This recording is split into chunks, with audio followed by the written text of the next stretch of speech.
October 1962. The world stood on the edge of nuclear war. For 13 terrifying days, the United States and the Soviet Union faced off in what became known as the Cuban Missile Crisis, the closest humanity has ever come to total annihilation. The story begins with the Cold War, a tense struggle between the U.S. and the USSR. In 1959, Fidel Castro took power in Cuba, just 90 miles off the coast of Florida. The island became a communist ally of the Soviet Union, and the U.S. tried multiple times to overthrow Castro, most famously in the failed Bay of Pigs invasion in 1961. To protect Cuba and challenge American power, Soviet Premier Nikita Khrushchev secretly deployed nuclear missiles on the island. If launched, these missiles could strike major U.S. cities within minutes. On October 14, 1962, an American U-2 spy plane captured shocking photographs, Soviet nuclear missile sites under construction in Cuba. When President John F. Kennedy saw the evidence, he knew the stakes. If the U.S. did nothing, it would look weak. But if it acted too aggressively, it could trigger World War III.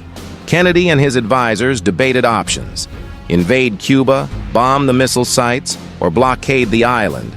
On October 22nd, Kennedy addressed the nation, announcing a quarantine of Cuba, a naval blockade to stop Soviet ships carrying more weapons.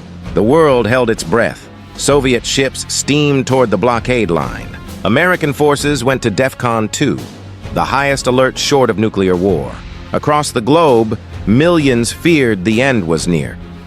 Behind the scenes, frantic negotiations unfolded. Khrushchev sent 2 letters. The first offered to remove the missiles if the U.S. promised not to invade Cuba. The second demanded that America also remove its missiles from Turkey.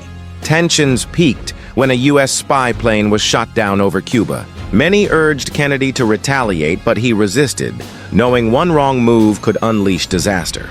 On October 28th, Khrushchev backed down. The Soviets agreed to withdraw the missiles from Cuba. In secret, the U.S. also pledged to remove its Jupiter missiles from Turkey. The immediate danger had passed. The Cuban Missile Crisis changed history. A direct hotline was established between Washington and Moscow to avoid future misunderstandings. Both superpowers also realized how dangerous nuclear brinkmanship could be. The crisis is often seen as the moment when leaders truly understood the need for restraint.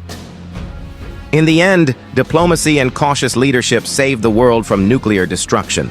The Cuban Missile Crisis remains one of the most dramatic examples of how close humanity has come to the edge, and how vital communication, compromise, and restraint are in a nuclear age. History's lesson is clear. In times of crisis, wisdom must prevail over pride, because the price of failure is the end of everything. Thanks for watching Tactical ArmorX, your HQ for military history, insights, and firepower. If you enjoyed this video, make sure to hit that like button, share it with fellow history buffs, and subscribe so you never miss our next deep dive into the world of warfare. Until next time, stay sharp, stay tactical.